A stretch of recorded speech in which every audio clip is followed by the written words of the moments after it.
Valley. And then the Philippine Navy takes on FEU, and the Philippine Army takes on Sandugo at 6 p.m. Now over to Rina Villamor. Yes, it seems like the Lady Troopers are really good at following orders. Katulad na lang ng in-order sa kanilang coach Rico kanina that they need to be more aggressive coming into the start of this second set. They also need to read the plays very well, improve on their defense, service, and lessen their unwanted errors. Meanwhile, there are just two things going on for the Lady Tamaraos right now, and that is the challenge for them to be consistent with their plays. And yung second nga, yung adjustment nila pagdating sa blocking nila, sabi ni Coach Ness, huwag kayong magtabi-tabi sa gitna dahil hindi naman doon binibigay ang bola. Back to you guys. Well, right now, Rachel Andakis adds to the lead, 9-3. Getting that corner of FEU's court. And Michelle Carolino, she hasn't really been asked to do too much here in the second set.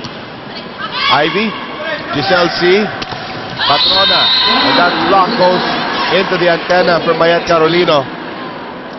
So unti-unti itong FEU nagigising na dito sa ating second set. Here's Ivy. Salak, Dakis, Ivy on the dig. Patrona. That finds the line at gulat doon si Rachel Andakis. Talagang wala pang remedy ang Philippine Army. Kanina pa ginagawa ni Patrona itong cross-court hit. Even from the first set. And once again, the same spot but on the other side of the court. So baba sa 4 ang kalamangan dito ng Philippine Army. Nice serve from Ivy. That's what I'm talking about. Tayo positive naman tayo kay Ivy. Tingnan mo si Ivy, ano? Ang tagal-tagal na niya nawala sa competitive volleyball, pero katawan niya volleyball player pa rin. Yun yung mga may usapan na sila ng demonyo niya. Asan na si Ann? Ito si Ann, ano? Kain, pero pang-volleyball pa rin ang katawan. Ewan ko lang talaga. Here's Dakis. C out of nowhere, sets a Patrona, cross court, this time it misses. Time going a little bit wide. So Army 10-6, but you can get the sense that FEU is now waking up. Axel is the official outfitter of the Shaky Speedy. Mayet Carolino. Into the net. Straight into the net. 10-7. So far, Patrona, 6 attack points off her 10 attempts, partner. Yan. So 60%. Napakaganda ng success rate nitong si Patrona. Gallego on the other side, 5 digs in her 11 attempts. So about 46%. Right. In the air for Patrona. Oh, ganda naman nung angle na yun. Time out here for the Philippine Army. Ito na naman, lumalapit na naman ang FEU.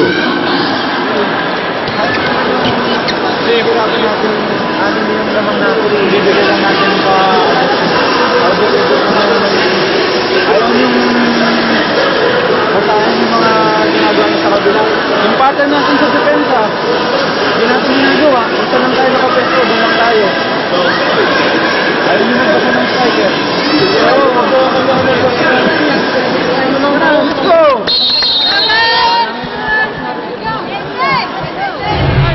Alam mo kanina, 6 itong kalamangan ng Army. 8-2 into our first technical timeout. But now, all of a sudden, Iris Patrona starting to wake up, starting to become a factor. And Patrona leading the way in scoring for FEU.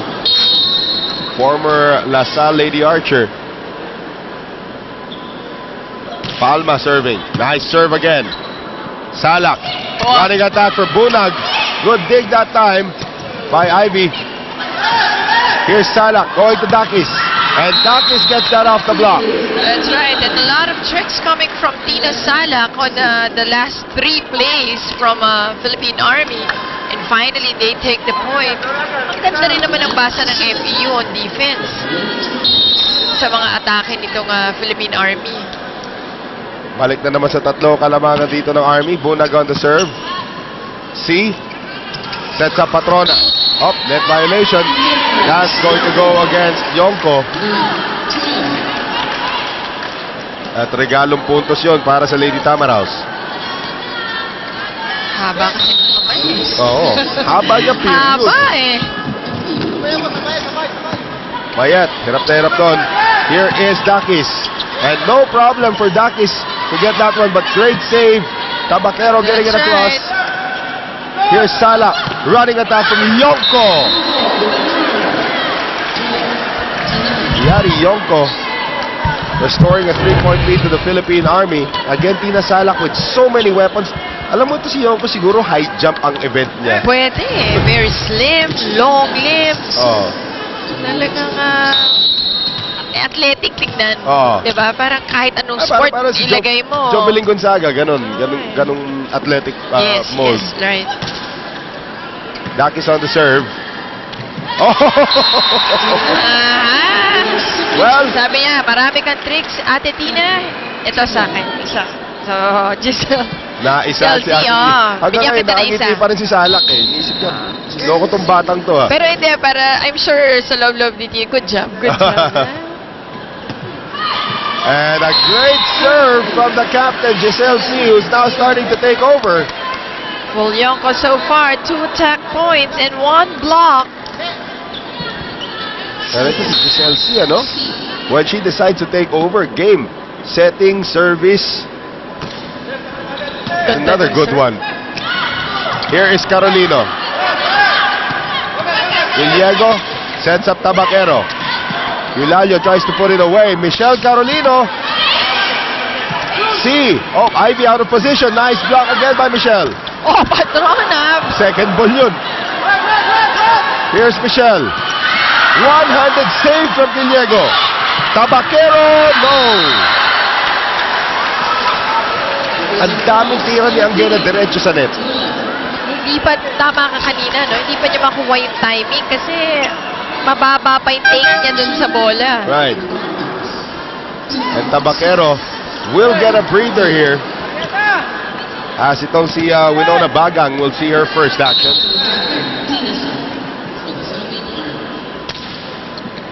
Patrona. C. Eulalio tipping it over.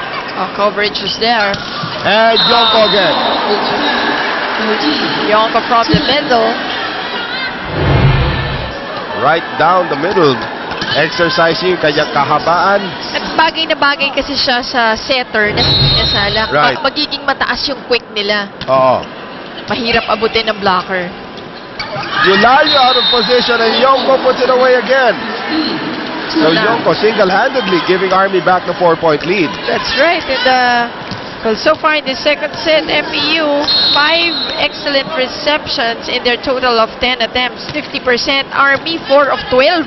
So 33%. And Ivy's blocked. Giselle. Oh, quick set. Perfectly executed by Giselle C. for Wenneth Eulalio. Ewan, nabalik yung bola after natira ni Ivy. Sabi ni Gisela sa Wenneth, ito ako. Keeping Simple. a be quick. Oh. 15-12. Army still up and only by 3. Eulalio vastly improved. Here's Sala. Combo for Yonko. Nakaabang na yung depensa kasi akala magko-combo papunta kay Michelle Carolino. Bigla si Yonko nakalimutan lang. How can you miss somebody that tall? 16-12, Philippine Army. We'll be right back.